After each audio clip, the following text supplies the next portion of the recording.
Jadi jangan berhenti berguru. Karena orang kalau berhenti berguru muncul kesombongan dalam dirinya. Jadi berguru itu adalah cara efektif menghancurkan ego. Jadi itulah thariqah paling cepat. Asra'ut turuq li izalatil kibr. Kalau versi thariqat sufi kan zikir dulu sekian hari, 40 hari seperti di hadis Abu Nuaim biar bersih kalbunya. Tapi kalau antum berguru bentar aja, ketemu guru bentar aja, kita kemudian memahami, menikmati dalil yang dia sebutkan, menikmati kalam-kalam dia, itu udah hancur itu satu kesombongan. Tinggal nanti dengerin lagi si fulan, hancurkan lagi satu kesombongan. Mau denger aja, ya. Kalam saya begini tidak akan membuat orang ikut saya, tidak akan membuat orang dapat hidayah. Kalam ini hanya memperkuat diri kita, memperkuat antum yang asal sunnahnya sama dengan saya. Kalau ada di luar yang sedang mencari, mudah-mudahan tercerahkan. Jika tidak, kita juga tidak ngoyo kepada Allah, ya. Maka kita tidak juga ngamuk-ngamuk orang beda dengan kita, ya. Jadi itu aja. Mau jadi ahli ruqyah, ikhlas, bersadat berguru, dan jangan berhenti berguru, ya. Dan jangan ngomong hal yang gak dilihat, jangan pakai zon. Dan saya takut-takutin dikit ya, antum kalau meruqyah orang kesurupan, hati-hati, karena jin setan itu bisa pindah lewat sentuhan, lewat pandangan. Maka saya kasihan sama sebagian mu'alij peruqyah ini, dia banyak sebenarnya jin yang menempel di badan dia, dan itu membayang di wajahnya. Dia nggak sadar, makanya emosinya tambah gede, ya, refleksnya terlalu over. Itu ciri-ciri kenapa sering berhadapan dengan itu. Dan itu obatnya cuma satu, teman-teman. Nah, ini tips untuk ahli ruqyah: banyakin sholawat, rindukan Rasulullah. Nanti netral itu emosi antum, itu nanti mulai, ya, suka nyalah-nyalahin orang, suka merasa paling hebat, nanti redup sendiri. Kalau saya sudah nggak praktek lagi, ya, takut dibilang TKS. Ya, ikhlas itu ternyata ada asbabnya. Jam-jam 11 malam dibangunin, tat, apa ini kesurupan, pulang-pulang ngantuk, terima kasih Ustaz, gitu. Giliran dia ke dokter bayar sekian, kita nggak dibayar. Makanya ikhlasnya ruqyah ini kadang-kadang memang, ya, tergantung TKS. Jadi maka saya daripada ikhlas saya rusak, mending saya nggak praktek lah. Dan saya juga nggak mau lagi sekarang, udah nggak mau. Dulu kita pernah praktek pribadi. Jadi kalau ada kawan kita bantu sifatnya. Capek juga ngurusin yang begitu. Karena orang kesurupan ini kebanyakan karena masalah stres, jin belakangan. Ya, stres, kebanyakan stres. Kalau stres sudah masuk, setan masuk nggak? Jin nempel nggak? Ya, nempel semua. Ya, tahu dari mana jin keluar? Emang kelihatan? Enggak kan? Loh, ada nambah lagi. Antum marahnya mana? Ada yang menuduh Buya syubhat di kolom komentar. Alhamdulillah, ya, seperti Abu Abbas Al-Mursi. Syukran ya antum menuduh anemu syubhat. Emang kita orang syubhat, ya.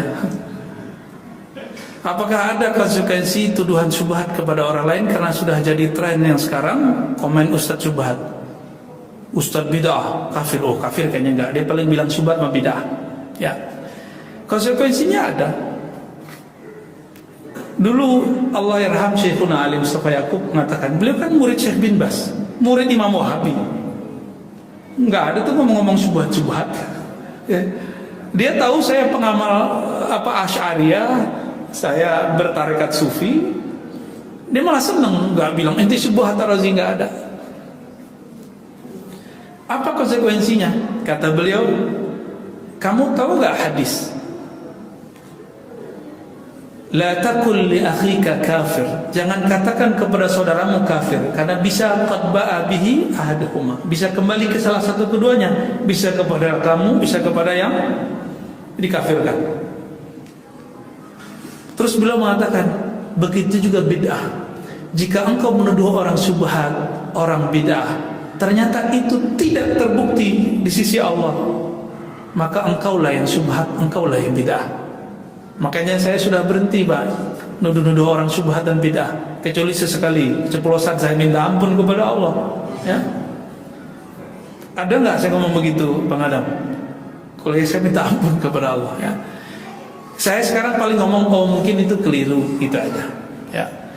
Sekarang ini ada masjid-masjid yang dibangun khusus buat kelompok-kelompok tertentu, kebanyakan tanpa kubah. Bolehkah kita sholat menjadi makmum?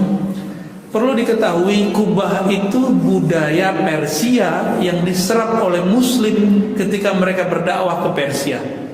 Menara, maka masjid tidak mesti ada kubah. Oke? Jadi boleh nggak sholat di masjid yang tidak ada kubah? Boleh. Bahkan yang nggak ada atapnya juga boleh. Masjid apa yang nggak ada atapnya? Dulu Masjidil Haram nggak ada atapnya, baru sekarang aja. Dibuat kelompok tertentu, niatnya apa buat masjid? Mau nyaingin masjid A, namanya Masjid Dirar. Jadi masjid yang gunanya untuk menyaingi masjid, itu namanya Masjid Dirar. Masjid yang ingin mudarat, memecah belah umat, itu masjidnya orang munafikin. Tapi saya yakin maksud orang ini bukan munafik, ya. Mungkin beda manhaj kali. Apa keutamaan halaqah, ta'lim, ceramah, tausiah di masjid? Dalam hadis Imam Bukhari dan Muslim dikatakan, seseorang itu mazala fi shalah, ya, dia masih dihitung di dalam salat selama dia di masjid. Lalu malaikat berdoa, Allahumma sholli alaihi, Allahumma arhamhu. Begitu kira-kira di hadisnya. Ya Allah, beri rahmat orang ini. Ya antum dari tadi ini kenapa betah duduk? Kalau hari biasa duduk pasti pegel. Atau udah ada yang pegel dari tadi? Kok tahan gitu? Karena malaikat menghembuskan di punggung kita, di jidat kita, di ubun-ubun kita, di hati kita. Allahumma arhamhu. Ya Allah, rahmati dia. Ya Allah, sayangi dia. Ya Allah, sampaikan salam kepadanya. Begitu terus, nggak lihat kan? Saya tahu karena Nabi yang ngasih tahu. Nggak so tahu juga. Ya, bahkan di hadis Imam Tirmizi, dia mengepakkan sayapnya lalu mengembangkan, menutupi kita.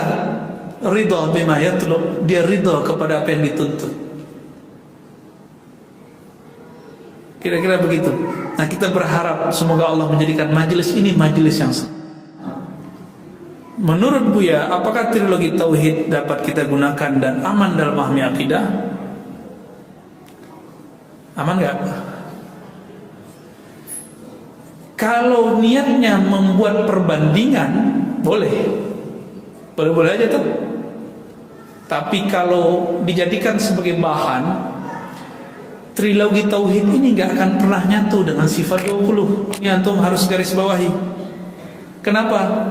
Karena trilogi tauhid dibuat oleh Ibnu Taimiyah rahmatullah alaih untuk membantah sifat 20. Maka saya heran kepada orang yang buat kurikulum itu.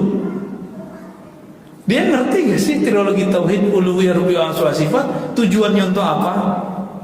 Berarti dia nggak ngerti juga proyek. Buku-buku itu kan buku proyek. Mending kita belajar dulu di MDA, Allah wujud kidam bako. Masih ingat gak dulu? Itu mau dibid'ahin semua Pak oleh orang yang belajar uluhiyah, rububiyah, asma sifat 3 tauhid. Antum mau diem? Akidah guru-guru kita dulu mau disesatkan mereka. Antum mau diem? Dosa hukumnya. Diamnya orang yang sudah tahu itu sama dengan setan bisu. Makanya saya mengimbau, ayo kita ngaji sifat 20 lagi. Kan di sini banyak, ada Habib Syakir, ada Kiai Rahmat Afifi, itu jago-jago semua. Bukan minta Pak Kiai, tolong ajarin kami dong sifat 20 yang tepat tuh gimana gitu. Nanti mereka ajarkan. Itu Kiai Rahmat Afifi, murid Bahmun, tamat Al-Azhar. Tapi lebih berkesan sama Mbah Maimun daripada Al-Azhar sepertinya. Kalau cerita Mbah Maimun, itu hebatnya ulama kita. Itu Mbah Maimun sesat gak? Ada yang bilang Mbah Maimun sesat. Sesat gak Mbah Maimun? Allah yarham Mbah Maimun Zubair. Sesat nggak? Hah? Nggak bayar? Nggak.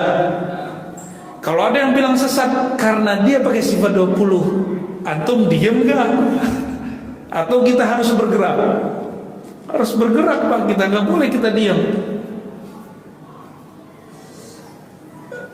Ya ini kalau udah jadi laskar Ahlus Sunnah begini ntar nih, bakar-bakar dah nih, bakar semangat maksudnya. Allahumma sholli ala Muhammad. Pakai napas tuh bersannya. Baik teman-teman yang melakukan Allah, kesimpulannya sederhana. Orang yang mencari hidayah pasti Allah bimbing, meskipun dia terjebak pada kesalahan. Nanti Allah sendiri yang jemput. Orang yang mencari kebenaran, dia tidak awalnya mungkin merasa paling benar, tapi kalau dia terus mencari, maka saya sarankan antum para pemburu hidayah, pencari kebenaran, setiap ikut satu kelompok, ikut satu manhaj, pertanyakan dalam hati, apakah ini benar ya Allah? Maka tanya terus dalam salatnya, ya Allah, jika ini benar istiqomahkan aku, jika tidak ihdinas siratal mustaqim. Itu doa saya dulu sampai hari ini. Ketika terjebak masuk ini, masuk itu, berharap Allah menjemput kita di tengah belantara hidayah-hidayah palsu. Ya, semoga Allah meridhoi kita semua. Semoga Allah mengampuni emosi-emosi kita. Semoga Allah menutupi aib-aib kita. Semoga Allah menjadikan kita orang-orang yang sah, pengikut Rasulullah sallallahu alaihi wasallam. Allahumma jama'na ma'a nabiyyikal Mustafa sallallahu alaihi wasallam. Ya Allah, amal kami sedikit, tapi kami berharap pertemukan kami dengan Nabi Engkau, kekasih Engkau di sorga nanti. Allahumma rzuq ru'yata nabiyyik.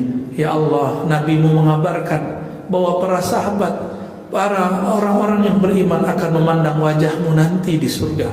Jadikan kami bagian dari mereka. Jadikan kami bagian orang yang mampu melihat keindahan wajahmu, keindahan wajah Rasulullah sallallahu alaihi wasallam. Ya Allah, Engkau Maha tahu kebusukan hati kami. Engkau Maha tahu keburukan jiwa kami. Perbaiki kalbu kami ya Allah. Engkau Maha tahu berubahnya kalbu kami. Ya muqallibal qulub, tetapkan kalbu kami dalam hidayah bersama. Ya muqallibal qulub, ya musarrifal qulub, sabbit qulubana ala dinika wa ta'atik. Allahumma khtim lana bihusnil khatimah. Ya Allah biha, ya Allah biha, ya Allah bihusnil khatimah. Ya Allah, terakhir kami minta, tolong tutup hayat kami dengan husnul khatimah, menyebut namamu, menyebut nama Rasulmu, la ilaha illallah Muhammadur Rasulullah.